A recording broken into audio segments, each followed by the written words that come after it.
আমি প্রিয়া, তোমাদের সকলকে ওয়েলকাম জানাচ্ছি আমার চ্যানেল প্রিয়ার সংসারে। তো আশা করছি তোমরা সবাই খুব খুব খুব ভালো আছো, আর আমিও কিন্তু বেশ ভালো আছি। তো আজকের ব্লগটা কি হতে চলেছে এটা কিন্তু পুরোটা দেখতে হবে। তো চলো তোমাদের সাথে পুরোটাই শেয়ার করি। রাস্তায় যেতে যেতে কোথায় যাচ্ছি, কি কারণে যাচ্ছি, সমস্তটাই শেয়ার করব। চলো। তো গাড়ি চলে এসেছে, গাড়িতে উঠে পড়েছি। পিছনে মা আর দিদি আর আমার নান্দু। আমি আমার দিদির মেয়েকে ভালোবেসে নান্দু বলি। তো যাচ্ছি হচ্ছে গিয়ে মাসির বাড়ি, সেটা তোমার টাইটেল আর থাম্বনেল দেখেই বুঝতে পেরে গিয়েছো। এইটা আমার অ্যাকচুয়ালি হলো সেজো মাসি, মানে আমার মায়ের সেজো বোন।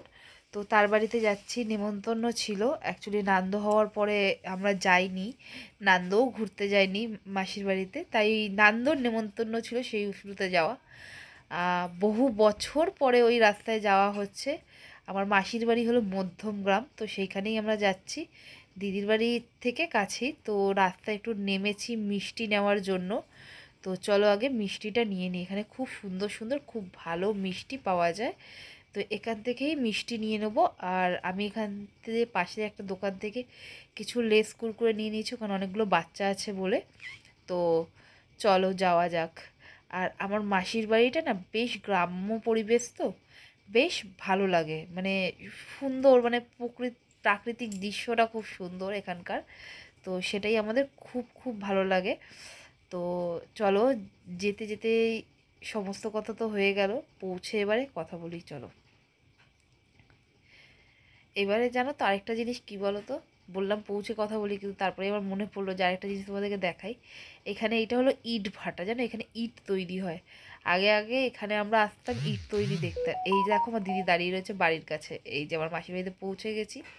আর এটা তো তোমরা দেখেই বুঝতে পারছো যে কেউ ক্যামেরার সামনে আসতে চাইছে না। তো মাসির বাড়িতে ঢোকার আগে আমরা যাচ্ছি মদনমোহন মন্দিরে। মাসির বাড়ি এখানে খুবই জাগ্রত, এটা রাধাকৃষ্ণের মন্দির।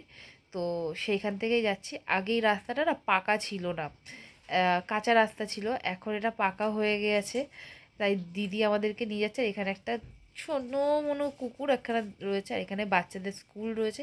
আর এই দেখো চাল কুমড়ো ঝুলছে, ভাবো তো কলকাতা শহরে এগুলো দেখা যায়, আর দেখা গেলেও কতক্ষণে ভেঙে লোকে খেয়েও নেবে হয়তো। তো কথা বলতে বলতে তো চলে এসেছি মদনমোহন মন্দিরে। চলো তোমাদেরকে মন্দিরের ভেতরটা দর্শন করিয়ে দিই একবার। এইটা হলো চাতালটা। এইখানে মানে দোল উৎসব হয় খুব বড় সড়ো করে। যদি কখনো আসি দোলে তাহলে অবশ্যই দেখাবো, কিন্তু আসা হয় না। তো মন্দিরটা বন্ধ ছিল, তো আমার দিদির মেয়ে এসে মন্দিরটা এবারে খুলে দেবে আর কি। একটু ভগবানকে ডিস্টার্বই করলাম, আসতে একটু বেলা হয়ে গিয়েছে। এই যে দেখো ঠাকুরটা দর্শন করে দিই তোমাদেরকে। এই নি হলো মদনমোহন, শ্রীকৃষ্ণ এবং রাধারানী। জয় শ্রীকৃষ্ণ। এই যে আমাদের নান্দরানী এসেছে দেখতে। এবার নান্দরানীকে নিয়ে তো ভেতরে ঢোকা যাবে না, তো ওই জন্য মা একটু নান্দকে শুইয়ে দিল, যাতে আমার নান্দ একটু সুস্থ থাকে, ভালো থাকে।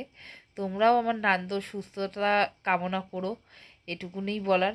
আর আমার নান্দটা এখানে বেশ ভালোই মজা করে শুয়ে রয়েছে, দেখো কোনো আওয়াজ নেই। আর এমনিতেও খুব একটা ডিস্টার্বও করে না, দেখো ও নিজের মতো নিজে হাই তুলে যাচ্ছে। তো এখানে এসেছি, পিছন দিকেই আরেকটা শীতলা মন্দির রয়েছে। আর এই সাঁকোটা, জানো এই সাঁকোটার নাম হলো কাটা খাল। আর এই সাঁকোটা খুব ভাঙাচোরা ছিল, এখন ঠিক করে দিয়েছে। সেটাই দেখছি যে কতটা পরিবর্তন হয়েছে। আর এই যেটা হলো হচ্ছে মা শীতলা।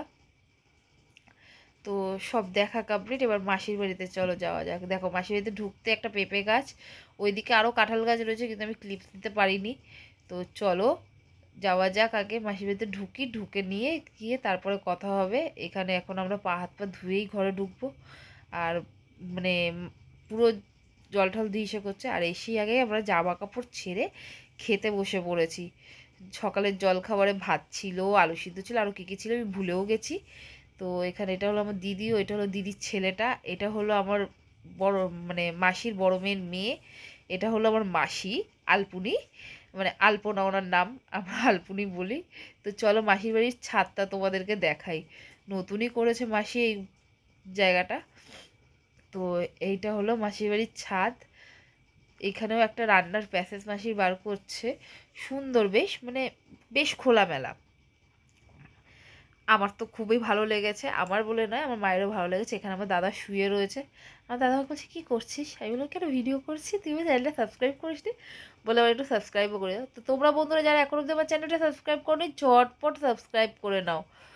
আর আমার ভিডিওটা ভালো লাগলো অতি অবশ্যই লাইক করে দিও, কমেন্ট করে জানিও। আর ওইখানে যে জায়গাটা আমি ফোকাস করে দেখালাম ওই জায়গাটাতে এক একটা ঝিল ছিল যেটা এখন বন্ধ হয়ে গিয়েছে।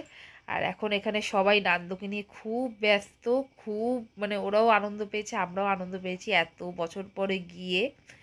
তো এর মাঝখানে আমি আর পূজা গেছি, পূজা আমার মাথায় তেল দিয়ে দিয়েছে, এসে দেখো আমার নান্দু আরাম থেকে ঘুমিয়ে রয়েছে, আমরাও আমার নান্দুর পাশে শুয়ে পড়েছিলাম।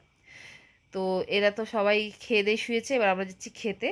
তো মাসি খুব ভালো রান্না বান্না করেছে, ভাত, জলপাইয়ের ডাল, মাংস, আরও অনেক কিছু করেছে, কিন্তু জলপাইয়ের চাটনি আর জলপাইয়ের ডালটা দারুণ হয়েছিল। খেয়ে দিয়ে নিয়ে আমরা রেস্ট ফেস্ট করে হয়ে গেছে সন্ধ্যা, এখানে সবাই আদর করেছে, করে নেওয়ার পরে এবারে যাওয়ার পালা, কারণ সন্ধে হয়ে এসেছে, বাড়ি পৌঁছাতে হবে, কারণ নান্দু অনেক ছোট এখনো অবধি। তাই সবাইকে টাটা বাই বাই করে আমরাও বেরিয়ে পড়লাম, সবারই মনটা ভার, কিন্তু খুব শিগগিরই ফিরবো কথা দিলাম। আর তোমাদের আজকের ব্লগটা কেমন লাগলো কমেন্ট করে জানিও, দেখা হচ্ছে খুব শিগগিরই, ভালো থেকো সুস্থ থেকো সকলে।